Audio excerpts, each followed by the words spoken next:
Shalom para pemirsa yang diberkati oleh Tuhan. Senang sekali kita bisa bertemu di dalam pelajaran ke-11 dari diskusi Sekolah Sabat yang dipersembahkan oleh Gereja Masehi Advent Hari ke-7 Uni Indonesia Kawasan Barat. Dalam pelajaran kali ini kita akan membahas mengenai hal menunggu di dalam cawan lebur. Kalau pemirsa masih ingat, di episode kali lalu, Pendeta Sony Situmorang mengatakan satu hal yang paling tidak bisa ditahan adalah menunggu. Nah, ini yang akan kita bahas kali ini dan bagaimana efeknya, dampaknya kepada karakter kita ketika kita sabar ataupun tidak sabar dalam menunggu. Kita kedatangan dua narasumber yang sudah tidak asing lagi bagi kita. Ada Pendeta Sony Situmorang, Direktur Komunikasi Uni Indonesia Kawasan Barat, dan juga Pendeta Rio Sitepu, Direktur Komunikasi Daerah Kalimantan Kawasan Timur. Shalom Bapak Pendeta. Terima kasih sudah hadir dalam episode kali ini. Dan untuk mengawali episode kali ini, saya punya satu pertanyaan singkat. Dan untuk menghangatkan suasana, kira-kira ada tidak hal yang sedang ditunggu oleh Bapak Pendeta sekarang? Dan bagaimana statusnya? Apakah masih sabar menunggu? Atau sudah mulai kehilangan kesabaran dan perlu banyak berdoa seperti itu ya? Misalnya saya sendiri sudah selesai sekolah saya bulan lalu, jadi saya lagi apply pekerjaan dalam status menunggu panggilan kerja seperti itu ya. Masih semangat karena masih bulan pertama, tapi saya yakin pelajaran kali ini akan menguatkan saya secara pribadi dalam kehidupan saya juga ya. Bagaimana dengan Pendeta Rio? Ada hal yang ditunggu Pendeta? Eh, Terima kasih Ivy. Beberapa tahun yang lalu saya pernah menunggu sesuatu ya, ada sesuatu yang sangat saya harapkan, dan kemudian selama beberapa bulan saya menunggu itu, tapi tidak usah saya sebutkan. Saya tetap menunggu sampai 1 tahun lebih, bahkan hampir dua tahun lebih, dan pada akhirnya saya merasakan bahwa mungkin jawaban Tuhan bukan bukan apa yang saya harapkan seperti itu ya. Jadi saya merasa bahwa ya Tuhan memiliki rencana yang terbaik bagi saya. Jadi saya merasa bahwa apa yang saya tunggu itu ya mungkin bukan itu yang jawaban dari Tuhan. Oke, terima kasih Pendeta, legowo dan ikhlas ya. Dan saya rasa Ya, pengalaman itu akan menguatkan kalau nanti kapan-kapan akan menunggu sesuatu hal lagi. Terima kasih Pendeta Rio sudah ada di sini. Kalau Pendeta Sony ini yang paling tidak tahan menunggu, ada yang Pendeta tunggu kali ini Pendeta? Baik, yang paling saya tunggu saat ini adalah apakah harga BBM bisa turun lagi. Jangan langsung naiknya cepat ya. Dari 6.700 Pertalite langsung 10.000. Dan saya dengar ada banyak gejolak atau kita katakan demo. Mudah-mudahan bisa turun lagi lah. Kalaupun naik hanya berapa? 7.000 atau 7.500. Itu ya dalam realita hidup. Terima kasih. Terima kasih. Nah, itulah pemirsa, di dalam cawan lebur, kondisi dan juga konteksnya bisa berbeda-beda bagi setiap orang gitu ya. Tapi karakter sifat kesabaran itu yang sering diuji dari masing-masing kita. Dan bagaimana kita bisa sabar sampai akhirnya, itu yang akan menjadi diskusi kita kali ini. Untuk berdoa buka, boleh saya minta kesediaan Pendeta Rio Sitepu berdoa bagi kita sekalian. mari kita sama-sama berdoa. Tuhan kami yang bertahta dalam kerajaan surga, terpujilah Engkau Bapa yang telah memberkati kami pada saat ini kami bersama-sama akan mempelajari pelajaran sekolah Sabat. Berkati kami Tuhan sehingga pelajaran-pelajaran yang kami pelajari akan mengubah kehidupan kami semakin hari semakin mencintai Tuhan. Terpujilah Engkau Tuhan, ampunan kami atas segala dosa kami. Di dalam nama Yesus kami berdoa. Amin. Amin, terima kasih. Ngomong-ngomong mengenai menunggu, kami selalu setia menunggu pertanyaan maupun pendapat dari para pemirsa sekalian. Dan nanti di akhir dari episode kali ini ada 2 pertanyaan yang akan ditanggapi oleh Bapak Pendeta sekalian. Jadi kita mohon sabar menunggu sampai pada akhirnya. Dan kami juga ingin mengucapkan terima kasih atas komen-komen yang ramai sekali muncul, terutama di episode 2 episode yang lalu mengenai hidup untuk memuji gitu ya. Ada banyak sekali ucapan terima kasih, ucapan pujian kepada Tuhan terutama karena adanya diskusi sekolah Sabat ini yang sudah menguatkan iman secara pribadi maupun jemaat karena diskusi sekolah Sabatnya lebih ramai, lebih hangat lagi dan malah ada yang mengirim salam gitu ya ke Pendeta Sony Situmorang dari Jemaat Teladan di Medan. Semoga pendeta juga sudah lihat. Ada yang menonton kami dari Sabah dan Sarawak di Malaysia, ada dari Manado, ada dari Amerika, Indonesia sudah tentunya, Jakarta, dan Medan tadi. Terima kasih atas partisipasinya selama ini, sehingga diskusi Sekolah Sahabat boleh berjalan dengan lancar dan juga ramai interaksinya. Tuhan memberkati kita semua. Kita kembali masuk ke dalam pelajaran kita, menunggu dalam cawan lebur. Ayat intinya terdapat di dalam Galatia 5 ayat 22. Sangat singkat.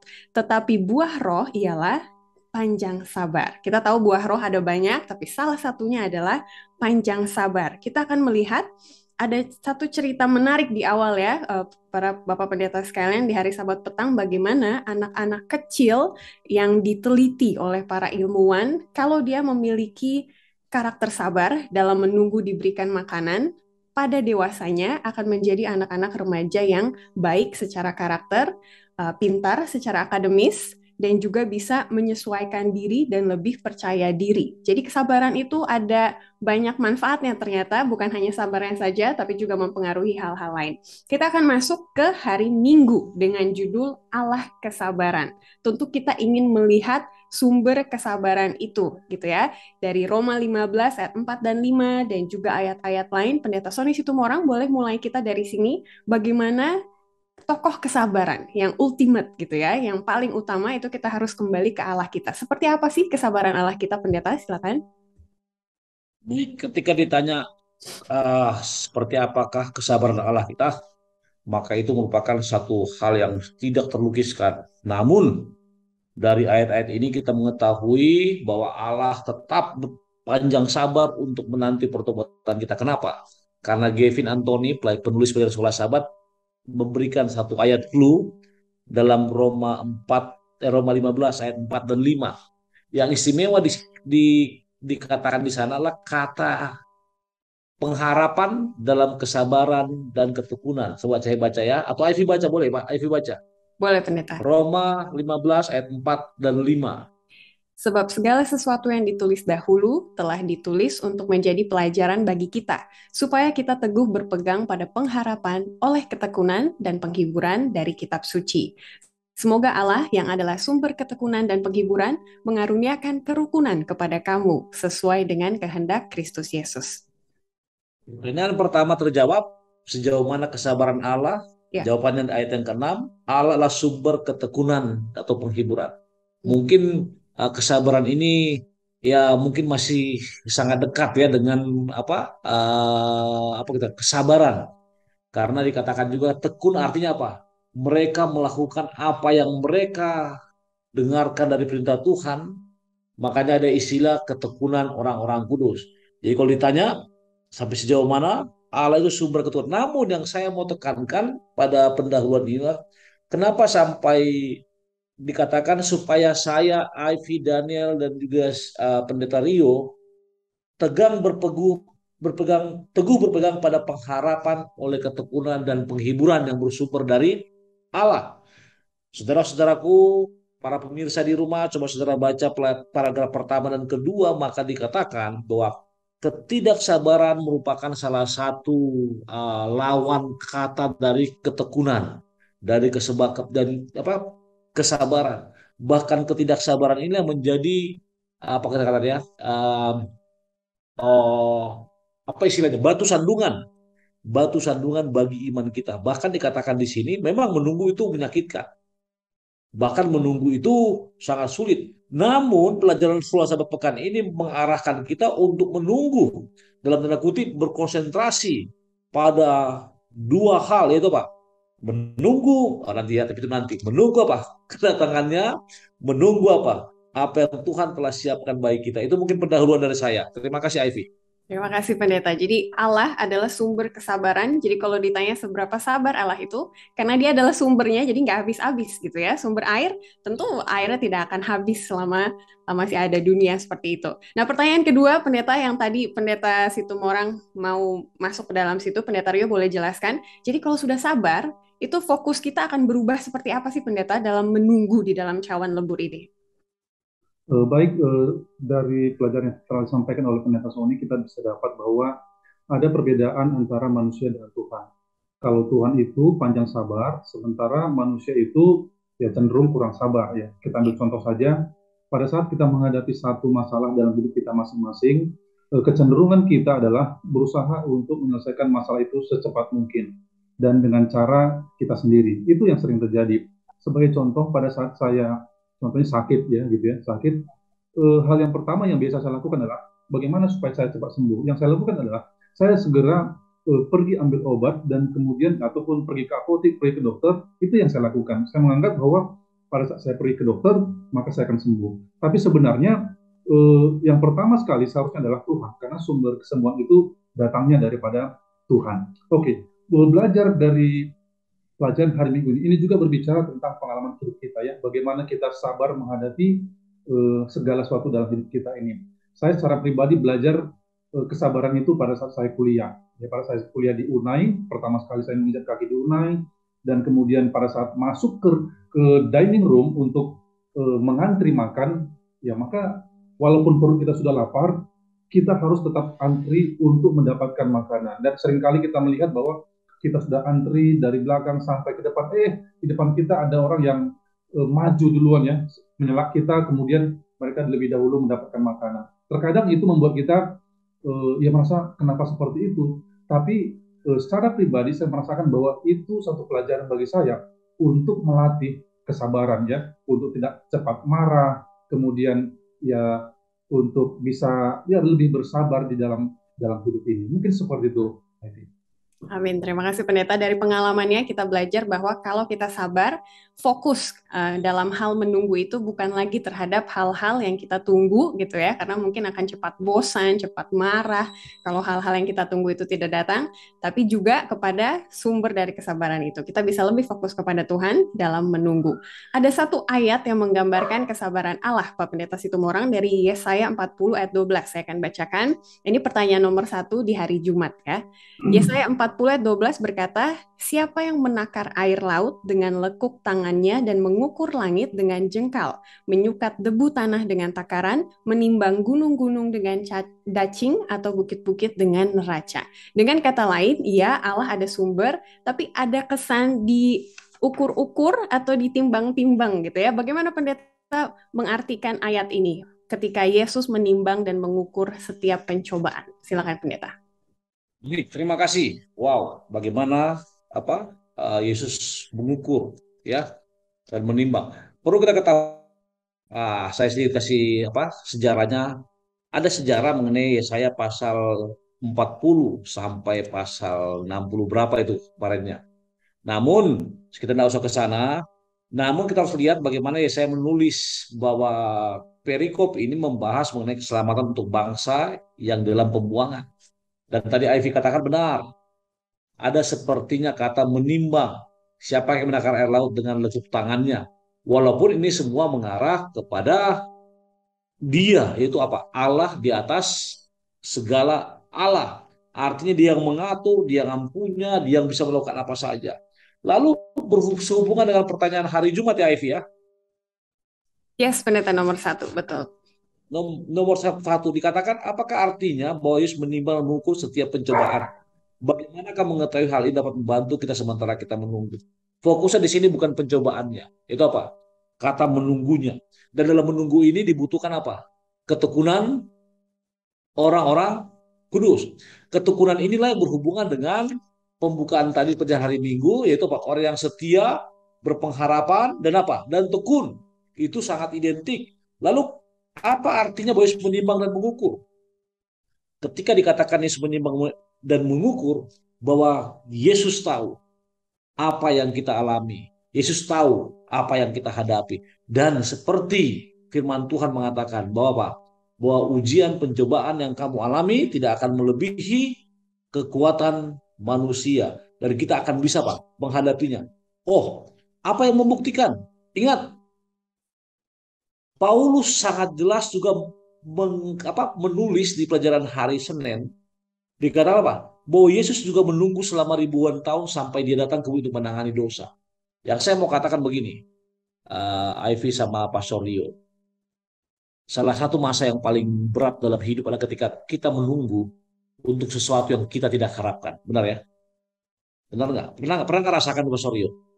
Sorry, kami dulu waktu masih kecil, ketika kami melakukan kesalahan pada hari Sabat, ya kesalahan lah yang dianggap fatal oleh orang tua kami, maka papa mama saya katakan tunggu nanti malam ya. Hanya tunggu nanti malam, saudara-saudara. Nah, habis pulang gereja sampai siang, tidur siang atau bagaimana nggak nyaman rasanya. Kenapa? Nanti malam pasti dapat hukuman. Nah, ini menunggu. Gak enak. Dan Yesus rasakan itu. Dia menunggu untuk apa? Menyelesaikan apa di sini? Menyelesaikan masalah dosa, menangis dosa. Itu apa? Dia menunggu untuk dihukum. Dia menunggu untuk mengorbankan dirinya. Seperti seorang terpidana yang divonis hukuman mati.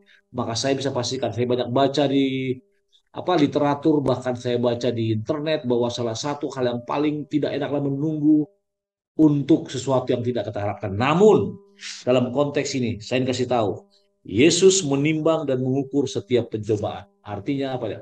Dia tahu apa yang kita hadapi, dia tahu apa yang kita alami. Asal kita percaya, bertekun dalam pengharapan, dan bersabar, maka kita akan bisa melewatinya. Itu mungkin dari saya, mungkin agak sedikit panjang. Terima kasih. Amin. Terima kasih sudah menguatkan. Pendeta Rio, ada yang mau ditambah, Pendeta, sebelum kita maju ke hari Senin? Berbicara tentang menunggu ini, eh, ya satu hal yang sulit ya, saya bisa katakan. Menunggu sesuatu yang tidak pasti, apalagi kita tidak tahu apakah itu akan terjadi atau tidak. Saya punya pengalaman seperti ini, IP ya. Pada saat orang tua saya, mama saya menjadi seorang Advent, ya, kemudian bapak saya tidak suka dengan keputusan itu. eh, yang dilakukan oleh ibu saya adalah dia selalu berdoa. Dia berdoa supaya anak-anaknya bisa bertemu dengan Tuhan, dan kemudian berdoa supaya suaminya, ya, bapak saya, bisa pada suatu hari nanti bisa menjadi seorang yang percaya kepada Tuhan dan kemudian bersama-sama berada di gereja. Saya mau katakan bahwa selama 1 tahun itu tidak terjadi, 2 tahun tidak terjadi. Yang saya mau katakan adalah bahwa menunggu itu supaya menjadi seorang Kristen, menjadi seorang yang percaya kepada Tuhan, itu membutuhkan waktu yang lama. Saya itu mungkin sekitar 25 tahun namanya ibu saya berdoa kepada Tuhan supaya membukakan hati bapak saya, dan kemudian setelah 25 tahun kemudian dia menyerahkan hidupnya kepada Tuhan dan kemudian menjadi seorang Advent, eh, ya, bergereja bersama-sama dengan kami di gereja. Saya mengatakan bahwa seperti itulah Tuhannya. Tuhan selalu menunggu dengan sabar setiap orang yang eh, ya, yang mungkin jauh dari Tuhan, ya. Mungkin Tuhan tidak menunggu hanya 1 hari, 2 hari, bahkan sampai seterusnya. Tuhan menunggu setiap orang supaya dia apa? Datang kepada Tuhan, yang menyerahkan hidupnya kepada Tuhan. Jadi ini pelajaran pada hari Minggu. Seorang ibu saja bisa sabar berdoa kepada anak atau pada suaminya, apalagi Tuhan kita yang luar biasa. Dia adalah Allah yang apa? Yang penuh sabar, yang selalu menantikan setiap orang yang mau bertobat kepada Tuhan. Terima kasih. Amin, sudah menguatkan juga. Berarti arti bahwa Yesus menimbang dan mengukur bukan berarti sumber kasih atau kesabarannya terbatas, tapi malah dia memperhatikan gitu ya, dan juga menunggu sampai kapan pencobaan ini bisa saya lepaskan gitu ya, ada kemenangan bagi anak-anak saya. Kita masuk ke hari Senin, sebenarnya penjelasan dari Pendeta Rio Sitepu yang terakhir itu sudah membuka kita ke hari Senin dengan judul Dalam Waktu Allah. Jadi seberapa lama gitu ya harus menunggu, kalau tadi orang tua dari Pendeta Rio Sitepu harus menunggu 25 tahun, apa artinya dalam waktu Allah? Berapa lamakah itu? Pendeta Sony Situmorang boleh bawa kita ke sana? Baik, dalam waktu Allah, penulis pelajaran mengambil ayat-ayat referensi Roma 5 dan Galatia di sini. Bahkan dalam konteks ini, penulis mengatakan bahwa Paulus memberitahu kita bahwa Yesus datang untuk mati bagi kita. Dalam konteks dia menunggu ribuan tahun. Dan juga ada pertanyaan mungkin yang mengatakan bahwa kita juga menunggu, bertanya mengapa Yesus menunggu untuk datang pada kedua kali. Seperti kita alami saat ini ya, kita belum tahu, tapi kita sangat yakin, kita imani Yesus akan datang. Dan satu hal lagi, dalam kehidupan kita, ada kali pertanyaan di bawah paragraf pertama, mengapa Tuhan menunggu begitu lama untuk menjawab doa saya? Nah, ini merupakan pertanyaan-pertanyaan yang umum yang diberikan oleh kita sebagai manusia. Dan itulah yang ada di benak pikiran penulis pelajaran. Ketika bicara dalam waktu Allah, maka kita harus ingat bahwa itu merupakan satu hal yang tidak bisa kita prediksi. Walaupun dalam nubuatan ada mengatakan 1 hari, 1 tahun, dan yang lainnya. Bahkan dalam konteks ini dihubungkan dengan nubuatan 70 minggu. Ya, mesti ingat ya, 70 minggu. Penulis pelajaran juga menyinggung mengenai nubuatan 70 minggu dalam Daniel 9. Kita mengetahui saudara bahwa itu dimulai tahun berapa? 457. Kemudian 69 minggunya itu berakhir tahun 27. Kemudian ada satu minggu terakhir yaitu tahun yang berakhir tahun 31 apa? AD atau after death. Yang saya mau katakan adalah inilah waktu yang apa? Waktu Allah tersebut. Namun dalam konteks ini kita harus mengetahui bahwa segala sesuatu indah pada waktunya. Terus terang saya katakan begitu. Kenapa? Karena nanti mungkin Tadi akan bahas di paragraf berikutnya. Ada banyak alasan spiritual penting mengapa kita akan mengalami waktu tunggu. Namun yang saya ingin tekankan adalah kita harus meyakini, mempercayai bahwa semuanya dalam waktu Allah. Ingat lagu itu, Ivy, lagu apa? Eh, lagu apa? Lagu yang mirip seperti judul ini, lagu rohani. Apa? Waktu Tuhan. Nah, waktu Tuhan pasti yang terbaik. Intinya apa? Intinya lah ketika Anda bertanya mengapa Tuhan menunggu begitu lama untuk jawab doa saya. Ingat, semuanya dalam waktu Allah. Mengapa Yesus selama menunggu ribuan tahun untuk datang ke bumi? Itu waktu Allah. Bahkan nanti dalam kehidupan spiritual kita. Mengapa kita mengalami waktu tunggu untuk terus bertumbuh dalam iman. Menunggu untuk nanti kedatangan Yesus kedua kali. Menunggu untuk segala situasi. Itu juga waktu Allah. Namun Rio akan lebih jelaskan nanti di paragraf kedua. Supaya jangan saya ambil semuanya. Terima kasih. Iya, terima kasih. Jadi waktu Allah tidak bisa diprediksi ya, bisa beribu-ribu tahun seperti nubuatan 70 minggu di Daniel, bisa juga beberapa hari gitu ya jawaban doa tersebut. Pendeta Rio, boleh tolong respon kepada tantangan Pendeta Situmorang tadi ya. Jadi apa alasannya kenapa Allah membuat kita menunggu? Apa sih yang mau diajarkan kepada kita? Oke, baik, terima kasih. Kalau kita lihat pelajaran kita pada hari Minggu ini berbicara tentang bagaimana waktu Allah ya. Saya mau katakan dari dari Galatia pasal 4 dan kemudian ke Roma 5 ayat 6. Ini menunjukkan kepada kita tentang kepastian rencana Allah itu ya. Kedatangan Yesus itu sudah ditentukan, kemudian kematian juga sudah ditentukan, bahwa kedatangan Yesus yang kedua kali juga sudah ditentukan. Artinya adalah bahwa apa yang sudah dinubuatkan oleh Allah itu pasti akan terjadi. Yang lebih penting adalah ya karena Yesus sudah datang dan kemudian sudah mati dan sekarang kita menantikan kedatangan Yesus yang kedua kali, artinya adalah bahwa kepastian kedatangan Yesus yang kedua kali itu adalah sesuatu yang pasti. Oke, sekarang yang lebih lanjut adalah bagaimana cara kita untuk menunggu ya kedatangan Yesus yang kedua kali. Pelajaran hari Senin ini mengajarkan kepada kita bahwa dalam menantikan kedatangan Tuhan yang kedua kali itu, nanti kedatangan Yesus yang kedua kali, maka dengan cara menunggu, maka itu akan memperbaharui ya fokus kita dalam menantikan kedatangan Yesus yang kedua kali. Sehingga kalau ada motif-motif yang lain itu akan hilang. Kemudian menunggu juga itu maksudnya gini, menunggu itu memungkinkan manusia untuk mengembangkan gambaran yang lebih jelas ya tentang keinginan ataupun motif manusia itu. Kemudian dengan cara menunggu, maka itu akan memberikan kekuatan-kekuatan rohani dalam hidup kita. Saya ambil contoh ya pada pelajaran sekolah sahabat kita ya, pada saat Abraham dan Sarah dan janji tentang seorang anak laki-laki.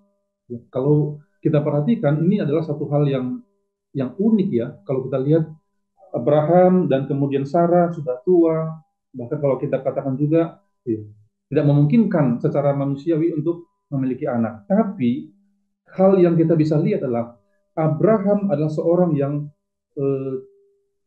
mau saya katakan yang tetap setia, percaya, bahkan di dalam hal yang tidak mungkin secara manusia.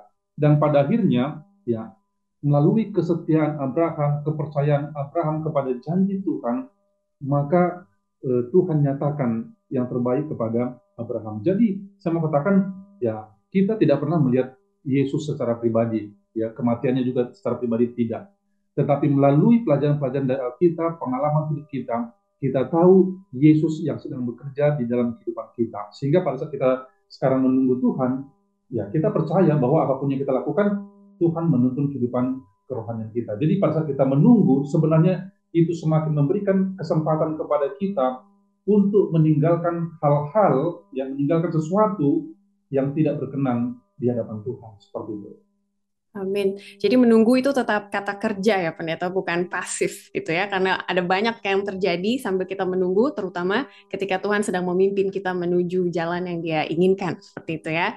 Dan untuk menanggapi melanjutkan penjelasan Pendeta Rio Sitopu tadi, kita akan lanjut ke hari Selasa. Kita akan melihat Daud. Daud, dia sudah tahu dia diurapi oleh Nabi Samuel sebagai raja dari muda gitu ya. Tapi kesempatan untuk menjadi raja belum menjadi miliknya selama Saul masih hidup. Jadi kapan gitu ya? Saya harus tunggu, saya harus sabar sampai kapan? Apa yang bisa kita pelajari dari kehidupan Daud, Pendeta Situmorang, dalam hal menunggu? Baik, terima kasih. Berbicara mengenai menunggu, maka kita lihat apa yang bisa terjadi dalam kehidupan Daud.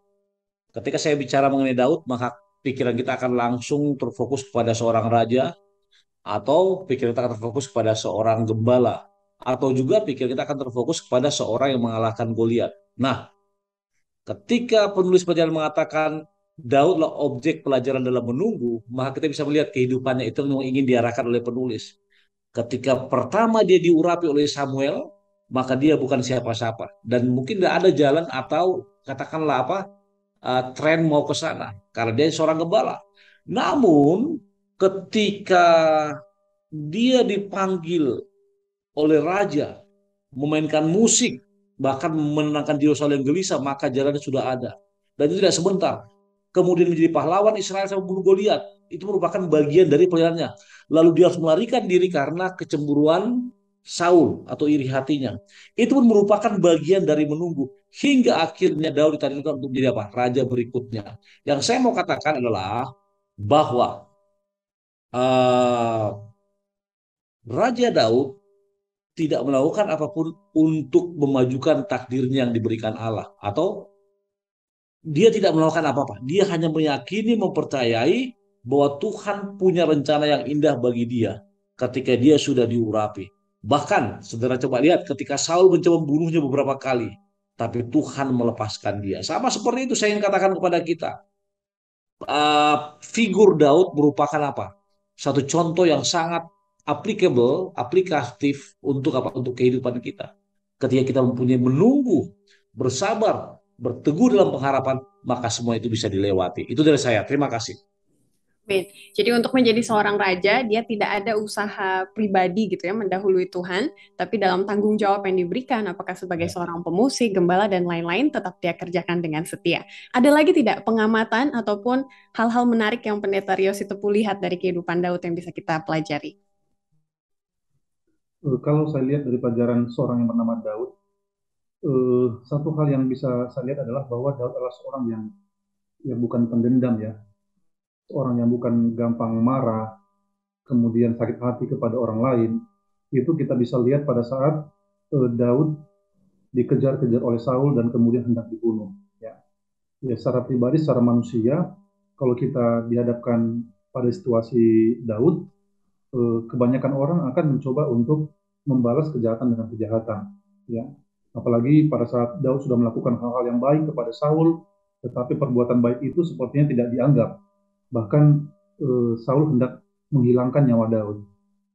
Pelajaran pada hari ini ya, kita bisa lihat bahwa Daud sebenarnya punya kesempatan untuk melakukan, ya bisa saja membunuh Saul pada saat itu, dan kemudian setelah dia bunuh Saul, dia akan menjadi seorang raja karena dia sudah disampaikan bahwa akan menjadi seorang raja.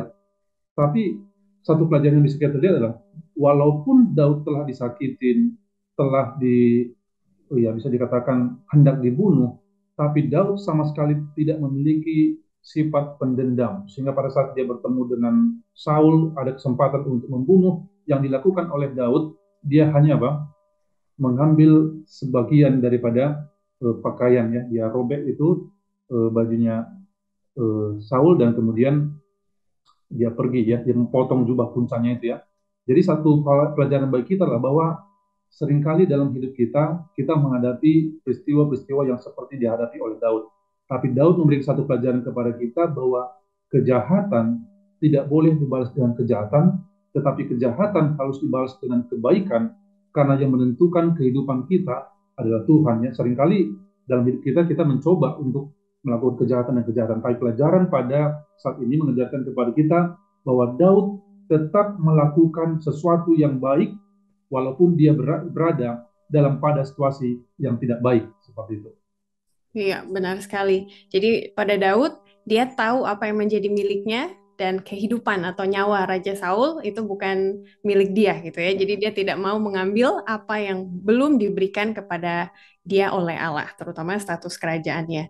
Dan juga kita belajar bahwa ketika menunggu, hindari perasaan negatif gitu ya, marah, iri hati, lihat orang sukses duluan gitu ya. Malah seperti Daud, tetaplah berbuat baik, berbuat apa yang bisa kita lakukan dengan setia, nanti ada waktunya juga.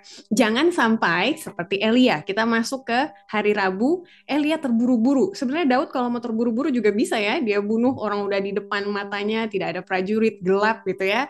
Tapi dia tidak mau terburu-buru, karena kalau terburu-buru, apa efeknya? Pendeta Soni Sitomorang boleh bawa kita ke situ, bagaimana ketika Elia terburu-buru, dampaknya jadi beda seperti Daud. Silakan pendeta. Baik, ini menarik ini Ivy. Dikatakan bahwa Elia masalah terburu-buru.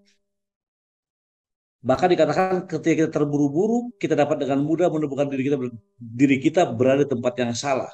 Dalam kasus Elia, ketakutannya lain menyebabkan dia kewalahan dan bergegas ke padang gurun, berharap dia tidak pernah dilahirkan. Wih, luar biasa. Para pemirsa, kalau para pemirsa baca paragraf kedua, maka dengan jelas dikatakan bagaimana kisah Elia yang sebenarnya di awal sudah ditunjukkan Tuhan bagaimana Tuhan bersama dengan dia. Namun, lagi-lagi, ketika kita, bahkan ketika Elia menggunakan pikirannya sendiri, maka dia akan mengambil keputusan berdasarkan apa yang dia rasakan. Bahkan dikatakan sampai apa? Sampai berharap tidak pernah dilahirkan atau mengutuki. Dan itu merupakan pelajaran yang sangat penting bagi kita bahwa apa? Bahwa jangan pernah kita terburu-buru. Bahkan kita minta tuntunan Tuhan.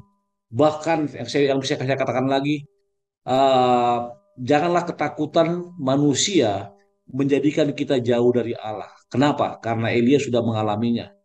Dia lari ke padang gurun yang seharusnya dia harus mengikuti apa yang Tuhan perintahkan. Bahkan ada kalimat di sini, apa kerjamu di sini, hai Elia, katanya.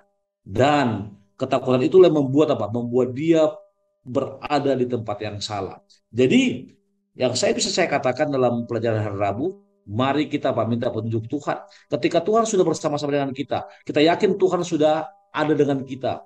Tuhan sudah melindungi kita, bahkan Tuhan menuntut selama ini. Maka yang paling penting adalah tetap di rel yang benar, tetap minta tuntunan Tuhan. Itu dari saya, Ivy. Terima kasih. Amin, betul sekali pendeta. Jadi Elia takut dibunuh oleh orang-orang yang mengejar dia gitu ya. Akhirnya dia pindah tempat duluan sebelum Allah memerintahkannya gitu ya. Karena dia udah takut duluan, jadi dia terburu-buru untuk kabur. Selain ketakutan, ada ambisi, kemarahan, hasrat, kurangnya iman atau kurangnya semangat itu juga bisa membuat kita mengambil keputusan yang terburu-buru. Jadi tidak sabar menunggu arahan dari Tuhan seperti itu ya. Nah, Pendeta Rio Sitopu, ada tidak karakter atau tokoh lain di dalam Alkitab ya, di mana selain Daud ataupun Elia kita mau belajar, ini di pertanyaan nomor 2 hari Jumat juga gitu ya, bagaimana kita bisa melihat kesaksian pribadi, mungkin ini untuk di UKSS masing-masing, atau kita lihat contoh-contoh di dalam Alkitab, ketika terburu-buru itu fatal akibatnya pendeta dalam hal menunggu. Silakan. Ya, banyak pengalaman kita secara pribadi memang pada saat kita memutuskan secara pribadi maka fatal akibatnya. Sebagai contoh, kalau tadi kita lihat dari Elia, sebenarnya sebelum dia melakukan ya suatu hal yang luar biasa itu, dia intens berkomunikasi dengan Tuhan. Dia berbicara dengan Tuhan dan kemudian Tuhan melakukan satu hal yang ajaib ya pada saat dia mengalahkan semua nabi-nabi Baal itu. Kemudian satu hal yang ironis adalah pada saat dia sudah memenangkan satu perkara yang luar biasa yang dilakukan oleh Tuhan dengan seorang diri seperti itu, satu ironis adalah bahwa pada saat itu sudah terjadi, maka dia lupa bahwa Tuhan yang melakukan itu, sehingga pada saat waktu menunggu instruksi Tuhan kembali, dia merasa bahwa apa yang dilakukan adalah itu yang benar. Dalam hidup kita juga sering seperti itu ya, sama seperti Elia, pada saat Tuhan sudah melakukan sesuatu yang besar ya dalam hidup kita, atau pada saat kita memimpin sesuatu dan kelihatan itu terjadi sesuatu kesuksesan, maka kredit itu sering kita kreditkan kepada diri kita sendiri. Saya secara pribadi juga ya terkadang sering seperti itu, satu hal yang tidak baik sebenarnya, contoh yang tidak baik. Tapi ini pelajaran bagi kita adalah bahwa pada saat Elia selama ini mendengarkan ataupun menunggu suara Tuhan, tapi pada saat kejadian itu sudah terjadi, maka dia lupa untuk menunggu suara Tuhan. Sehingga kalau kita bisa lihat tadi, hanya oleh karena ancaman seorang wanita, dia lari terbirit-birit ya, bahkan sampai katakan lebih baik saya tidak hidup, tidak pernah hidup. Ini kan satu ironis ya. Baru beberapa waktu dia sudah melihat bagaimana Tuhan mengadakan mujizat yang besar, tapi langsung lupa akan apa yang Tuhan lakukan. Jadi dalam kehidupan saya secara pribadi juga sering sekali seperti itu. Ya, saya lupa bagaimana Tuhan telah memberkati di waktu-waktu yang lalu. Contohnya, ya dalam pendidikan di waktu-waktu yang lalu Tuhan sudah bantu sehingga tamat. Contohnya dari UNAI, contohnya ya. Tapi pada saat ingin melanjutkan ke pendidikan lebih tinggi, kita ragu, dari mana nih biaya untuk mau sekolah lagi, contohnya, ya dari mana? Nggak mungkin. Sehingga kita ragu akan tuntunan Tuhan dalam kehidupan kita. Banyak kali kegiatan-kegiatan ataupun kehidupan kita yang membuat kita ragu kepada Tuhan. Tapi pelajaran bagi kita adalah bahwa ya Tuhan memegang kunci dan Dia akan apa? Memberikan iman, kekuatan dan belas kasihan kepada kita. Ini yang penting, belas kasihan itu datangnya dari Tuhan. Benar sekali. Jadi salah satu hal yang bisa kita lakukan dalam menunggu supaya tidak terburu-buru adalah mengingat kebaikan dan juga belas kasihan Tuhan di masa lalu. Itu akan menguatkan iman kita sehingga tidak takabur gitu ya, tidak terburu-buru. Jadi pemirsa boleh didiskusikan lebih lanjut di UKSS-nya. Kira-kira ini pertanyaan di bawah hari Senin ya. Apakah yang mungkin saya lakukan yang bisa membantu saya untuk menunggu jawaban doa yang lama? Kita sudah belajar banyak dari Daud, sudah belajar juga dari Elia. Semoga ada hal-hal lain juga yang menjadi observasi kita yang bisa dibagikan bersama umat-umat Tuhan yang lain. Kita lanjut ke hari Kamis, kita akan belajar bergembira di dalam Tuhan. Salah satu kunci untuk sabar, menunggu di dalam cawan lebur adalah bergembira di dalam Tuhan. Seperti yang tertulis di Mazmur 37 ayat 4, dan bergembiralah di dalam Tuhan, maka Ia akan memberikan kepadamu apa yang diinginkan hatimu. Apakah sesimpel itu pendeta, happy-happy aja nanti dikasih gitu ya, walaupun sulit untuk menunggunya, atau apa yang sebenarnya dimaksud dari kalimat bergembiralah di dalam Tuhan? Pendeta Sony Situmorang, boleh? Baik, terima kasih. Belajar bergembira dalam Tuhan. Ini sangat identik dengan pelajaran kita pada 2 sahabat lalu ya, Ivy ya, Pastor Yo ya. Mengucap syukurlah dalam segala hal. Ya, sahabat lalu atau 2 sahabat lalu? 2 sahabat, betul. 2 sahabat lalu ya. Jadi yang saya mau katakan adalah kenapa kalimat bergembira dengan Tuhan ini ditekankan? Karena saya percaya terus terang, saya percaya. Seperti Mazmur katakan, pasal 37 dan Mazmur 37 semua ini 1, 5, 7 dan 8 bahwa ketika kita bergembira dengan Tuhan maka janji itu akan terasa indah. Ketika kita bergembira dengan Tuhan maka kita akan merasakan bagaimana apa? Bagaimana atmosfer surga ada di tengah-tengah kita. Bahkan dikatakan di sini, ketika orang-orang menentang kita, maka ketika kita bergembira dalam Tuhan, maka kita boleh merasakan bahwa Allah turut bekerja. Saya punya begini, Ivy sama Pak Soryo. Saya kadang-kadang saya orangnya ekspresif, maksudnya ekspresif dalam arti tidak sabaran lah. Bahkan kadang-kala saya suka mengambil resiko yang boleh jadi kurang bagus, tapi karena apa? Karena saya punya sifat itu mungkin. Nah, ketika membaca ini saya berpikir ya memang perlu ketekunan, perlu kesabaran, perlu apa? Perlu apa ini joyfulness ya, joyful ya, kegembiraan atau sukacita. Namun saya ingin katakan, nasihat Daud kepada umatnya dalam situasi ini, dalam situasi kita sekarang ini adalah sangat benar. Kenapa? Dia katakan bergembira dalam Tuhan maka Ia akan memberikan kepadamu apa yang diinginkan hatimu. Hati-hati di sini. Kata diinginkan, karena orang mendengarkan bahwa ini merupakan salah satu ayat yang sering digunakan. Ingat kan Tuhan katakan Dia akan mencukupi kebutuhan kita. Tapi kenapa di sini dikatakan yang diinginkan hatimu, keinginan kita? Saya mau katakan kata bergembira dalam Tuhan di sini ini sudah merupakan satu ramuan di mana ada iman, sukacita, pengharapan, ketekunan di sana. Sehingga bergembira dalam sini bukanlah hanya bergembira yang sesaat.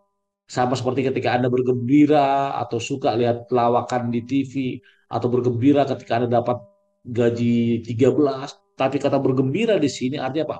Joyful dalam hati kita yang oleh karena iman kita, walaupun kita mengalami banyak cobaan, ujian, tantangan, rintangan, kita tetap bergembira mengucap syukur bahwa Tuhan akan memberikan terbaik, itulah di sini. Sehingga apa yang kita inginkan dalam konteks iman, dalam konteks sukacita, dalam konteks apa saya katakan, ketekunan akan diwujudkan oleh Tuhan dalam kehidupan kita. Terima kasih.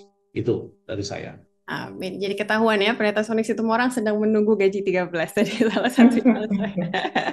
Itu bercandaan. Tapi seperti yang pendeta katakan tadi, bergembira di dalam Tuhan itu artinya luas gitu ya. Ini salah satu ayat favorit saya, tapi saya baru dapat lebih dalam lagi artinya. Ternyata dari ayat 1 sampai 8 dikatakan, bergembira di dalam Tuhan itu tidak marah, tidak iri gitu ya, berserah, percaya, diam, dan nantikan gitu ya, supaya fokusnya kita kembali ke hari Minggu ya, fokus dalam menunggu itu bukan hal yang kita tunggu, tetapi iman gitu ya, pertumbuhan iman, pengenalan kita akan Allah, dan lain-lain. Nah, Pendeta Rio Sitopo boleh tolong tambahkan pertanyaan di bagian bawah hari Kamis, Pendeta. Jadi gimana pada prakteknya bergembira di dalam Tuhan itu seperti apa sih gitu ya? Dan kalau boleh dihubungkan dengan pertanyaan nomor 4 di hari Jumat, apa peran doa dalam pengembangan kesabaran? Tadi pendeta bercerita, ibu pendeta modalnya hanya berdoa aja ya untuk keselamatan ayah gitu kan ya. Tolong pendeta lanjutkan di situ. Baik, kalau pelajaran sekolah sahabat kita hari Kamis ini saya bisa lihat seperti ini. Seseorang yang sudah dekat dengan Tuhan, ya, yang bergantung kepada Tuhan, maka dia akan tetap bergembira walaupun dalam situasi yang sulit. Contohnya Daud, ya. Konteks dari Mazmur 37 ini, Daud berada dalam masa yang sulit, tapi dia bergembira. Kita ambil juga contoh Paulus, pada saat dia di penjara, malah dia yang memberikan apa? Penghiburan kepada orang yang berada di luar. Jadi konteksnya adalah bahwa pada saat kita bersama dengan Tuhan, maka walaupun dalam situasi yang sulit, kita akan tetap bergembira. Oke, saya punya pengalaman IP hubungan dengan doa ya. Waktu saya berada di Kalimantan ini, karena teman-teman kuliah keluar ya, saya mencoba-coba juga mengikuti jejak mereka. Ya walaupun bahasa Inggris saya hanya taunya yes dan no saja. Teman-teman sudah berangkat ke Filipina, saya juga berangkat ke sana. Pada saat saya tiba di sana, Pendeta Sony sudah ada di sana, saya baru kaget kalau untuk masuk ke kampus itu harus ada namanya ujian placement test, ya. Kemudian ada level 1, 2, 3, 4, dan kemudian transition. Bahkan ada di antara teman saya yang sudah 1 tahun di sana nggak lewat-lewat. Ya. Kemudian saya cobalah ikut ujian di tempat itu, ya, di Ayas. Kemudian saya tidak lulus. Saya tidak lulus. Kalau tidak lulus, dia harus ya ikut 2 bulan tes, 2 bulan tes, 2 bulan tes sampai levelnya bisa lulus. Saya mau katakan ini adalah pengalaman hidup bagi saya yang saya bisa katakan saya sangat dekat kepada Tuhan. Kenapa? Karena pada saat saya menunggu untuk lulus, ya sekitar 6 bulan saya baru bisa lulus karena bahasa Inggris saya nggak baik, sampai sekarang juga nggak baik, nggak bagus. Saya mau katakan satu hal yang ingin saya saksikan adalah pada saat saya menunggu untuk lulus supaya bisa kuliah dalam waktu lebih kurang hampir 6 bulan itu, di sini yang namanya bersabar ya. Di dalam Mazmur 37 ayat yang kelima itu, ini satu ayat yang memberikan kekuatan adalah bahwa katanya, serahkan hidupmu kepada Tuhan dan percaya kepadanya dan ia akan bertindak. Artinya adalah pada saat kita sedang menunggu, kemudian kita percaya kepada Tuhan, kemudian melakukan apa yang Tuhan perintahkan, berdiam di hadapan Tuhan dan melakukan sesuatu yang baik, ya, yang benar, maka Tuhan akan melepaskan kita dari beban itu. Ya, pada saat saya berada di kampus itu, ya saya bisa katakan setiap hari saya pergi ke prayer garden, ya, berdoa terus, memohon kepada Tuhan supaya bisa dilepaskan dari belenggu itu, ya. Dan kemudian ya Tuhan bertindak. Dalam hidup kita, di sini katakan dalam pelajaran hari Kamis, seringkali kita berada pada situasi-situasi yang sulit dalam hidup kita. Dan situasi yang sulit ini membuat kita melupakan Tuhan. Tapi satu hal yang penting ya, melalui doa, ya, melalui pengalaman seperti Daud, Paulus mengajarkan kepada kita bahwa pada saat kita percaya kepada Tuhan, tidak perlu ada yang ditakutkan di dunia ini. Kenapa? Karena Tuhan yang memimpin hidup kita. Ya, bisa saja sekarang ada umat-umat Tuhan ataupun saya di antara kita yang mengalami suatu beban yang berat.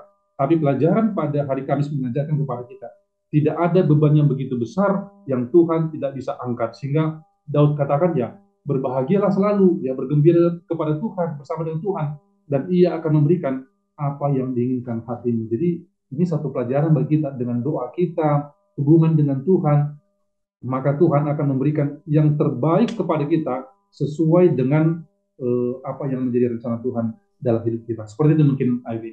Luar biasa sekali pendeta pengalamannya. Jadi memang kalau diberikan nasihat, berdoalah gitu ya. Mungkin itu suatu nasihat yang biasa saja, sudah bosan kita dengar, tapi sampai kita lakukan dan alami itu, maka tidak ada cara lain gitu ya untuk bersabar hanya dengan berdoa saja. Kita sudah ada di akhir dari episode kita kali ini, jadi saya akan kembali ke Bapak Pendeta untuk konklusinya. Apa yang mau ditekankan mengenai hal menunggu di dalam cawan lebur? Pendeta Sony Situmorang, boleh tolong mulai?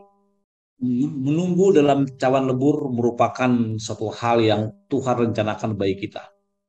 Kenapa? Rencana Allah bagi kita mengharuskan kita banyak menunggu. Dan ini bisa benar-benar seperti cawan lebur. Kenapa? Karena kesabaran merupakan salah satu elemen dari iman yang harus kita asah. Untuk apa? Untuk menunggu janji Allah apa tergenapi. Bahkan kalau saudara baca di hari Jumat dikatakan ada banyak alasan untuk kita menunggu. Namun ingat, Tuhan menimbang dan mengukur setiap pencobaan kita. Saudara pemirsa dan kami semua di sini, mari kita tetap bertekun, menunggu dengan sabar apa rencana Tuhan bagi kita. Dan tetap setia sambil menunggu Tuhan yang kedua kali. Amin. Amin. Saya suka itu dan saya akan tambahkan dengan paragraf ketiga di hari Jumat ya. Karena menunggu dalam cawan lebur adalah rencana Tuhan, maka kita harus imani Tuhan tidak senang membuat kita resah dan khawatir di luar pelukan Yesus. Jadi akan ada akhir gitu ya dari cawan lebur itu dan akan ada buahnya akan kita raih sama-sama untuk memuji nama Tuhan. Pendeta Rios itu apa konklusinya? Pelajaran sekolah sahabat kita sepanjang minggu ini mengajarkan kepada kita untuk percaya akan janji Tuhan ya. Dengan kita percaya kepada janji Tuhan, sabar menantikan datang Yesus yang kedua kali, akan membuat kita memiliki hubungan yang lebih baik dengan Tuhan. Jadi pelajaran sekolah sahabat kita, kesimpulan pada sahabat ini menekankan bagaimana kita harus percaya bahwa Tuhan akan segera datang untuk menjemput kita anak-anaknya. Amin, itulah yang menjadi pengharapan kita. Terima kasih pemirsa sekalian sudah sabar menunggu sampai pada akhirnya. Kita akan berinteraksi melalui pertanyaan yang sudah masuk. Pertanyaan pertama datang dari Global Ministry dan ini akan dijawab oleh Pendeta Sony Situmorang. Pertanyaannya adalah, bagaimanakah kita menjadikan kelemah lembutan sebagai gaya hidup kita? Ini dari pelajaran yang sebelumnya. Silakan Pendeta Sony. Baik, bagaimana kita menjadikan kelembutan sebagai gaya hidup kita? Ketika Global Ministry mengatakan bagaimana menjadikan kelembutan sebagai gaya hidup kita, maka saya tidak akan menjawabnya. Namun yang akan menjawab itu adalah apa? Pelajaran sekolah sahabat kita pekan lalu dan juga apa?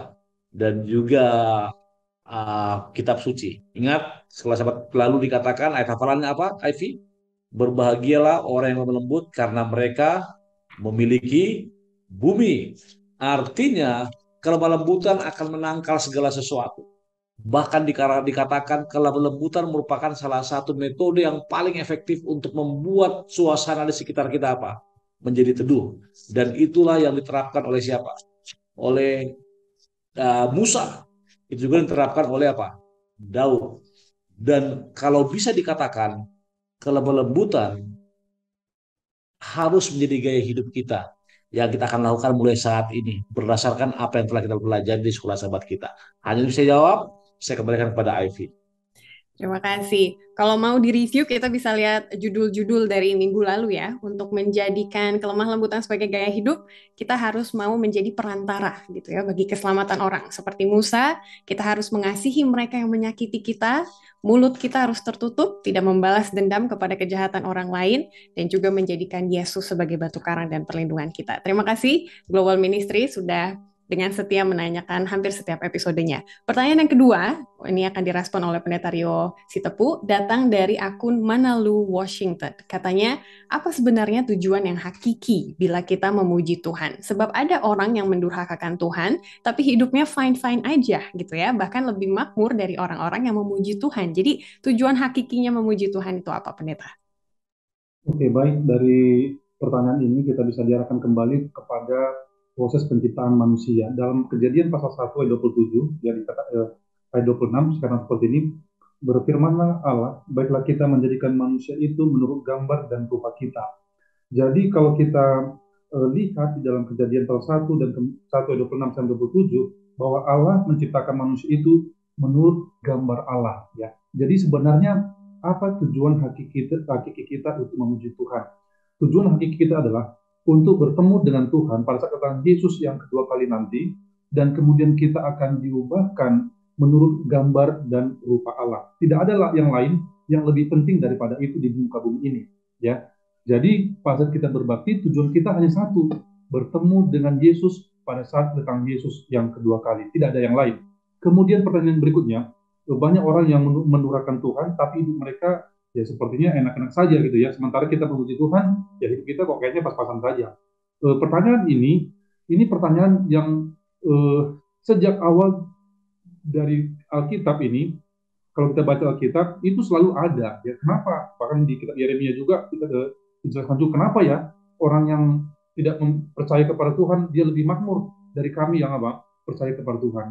Jadi kita harus ingat bahwa berkat Allah itu bukan hanya materi, tapi berkat yang terpenting yang Tuhan berikan kepada kita adalah iman, kepastian bahwa Yesus akan menjemput kita pada saat datang Yesus yang kedua kali. Itu jauh lebih berharga daripada apa yang ada di muka bumi ini. Jadi kalau seandainya orang lebih terberkati dari kita, ya kita harus ingat bahwa kita jauh lebih diberkati Tuhan melalui kepastian kita akan bersama-sama dengan Tuhan dalam kerajaan surga. Terima kasih. Mungkin seperti itu, Ivy. Amin. Jadi tujuan kita itu lebih dari hidup makmur, tapi ada yang lebih tinggi dari itu yang kita cari dan kita rindukan. Terima kasih Manalu Washington sudah menanyakan pertanyaannya. Dan pemirsa, untuk mengakhiri episode kali ini, saya undang Pendeta Sony Situmorang untuk mendoakan para pemirsa sekalian. Doa. Bapak Semawi, terima kasih Bapak karena berkat-Mu, terima kasih karena rahmat-Mu, terima kasih karena pengasihan-Mu.